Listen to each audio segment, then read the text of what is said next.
ആമോസിന്റെ പുത്രനായ ഏശയ്യായ്ക്കുണ്ടായ വലിയൊരു ദൈവിക ദർശനം.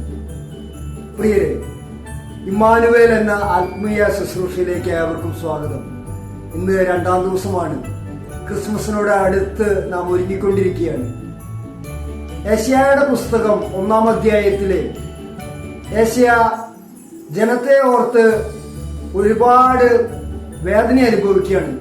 കാള തന്റെ ഉടയവനെയും കഴുത തന്റെ യജമാനന്റെയും തൊഴുത്തറിയുന്നു, പക്ഷെ എന്റെ ജനം എന്നെ അറിയുന്നില്ല എന്നെല്ലാം പറഞ്ഞ് അവർക്ക് ദുരിതം സംഭവിക്കുമെന്നെല്ലാം പറഞ്ഞ് അവരെ ശക്തമായി വാൺ ചെയ്യുകയാണ്.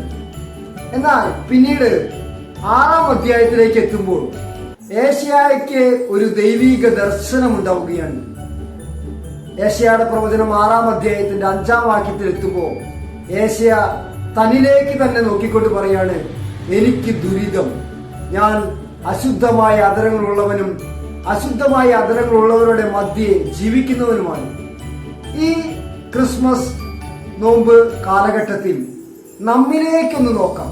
മറ്റുള്ളവരുടെ കുറ്റം കണ്ടെത്താനും കുറവ് കണ്ടെത്താനും നമുക്ക് 1000 വെളിച്ചമുള്ള കണ്ണുകളുണ്ട്.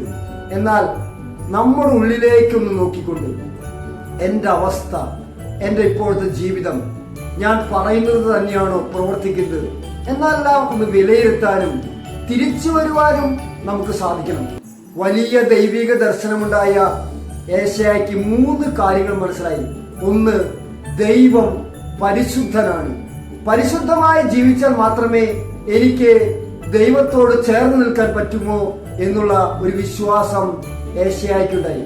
2, ഉണ്ടായ ഒരു ദൈവിക അനുഭവം, താൻ ഒരു പാപിയാണ് എന്നുള്ള ഒരു ബോധ്യം ഏശയ്യായ്ക്കുണ്ടായി. 3-ാമത് ഏശയ്യായ്ക്കുണ്ടായ ഒരു ദൈവിക ദർശനം, തന്റെ നിയോഗം എന്താണ്. ഈ ഭൂമിയിൽ എനിക്ക് നിങ്ങൾക്കുമുള്ള ഒരു നിയോഗം എന്ന് പറയുന്നത് ദൈവത്തിന്റെ വാഹകരാകുക എന്നുള്ളതാണ്. ദൈവരാജ്യത്തിന്റെ ഒരു ഉപകരണമാകുക എന്നതാണ്.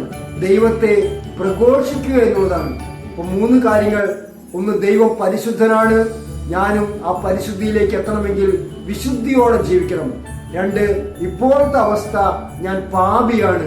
3, ഞാൻ ദൈവത്തിന്റെ വചനം പ്രഘോഷിക്കുവാനും അതനുസരിച്ച് ജീവിക്കുവാനും വിളിക്കപ്പെട്ടവനാണെന്നുള്ള വലിയ ഒരു ബോധ്യം ദൈവമായ കർത്താവ് നമുക്ക് തരട്ടെ. നമുക്ക് ഒരുമിച്ച് ധ്യാനിക്കാം പ്രിയരെ. ദൈവം നമ്മെല്ലാവരെയും അനുഗ്രഹിക്കട്ടെ. എല്ലാവരും കാണണം, ഷെയർ ചെയ്യണം, മറക്കരുത്.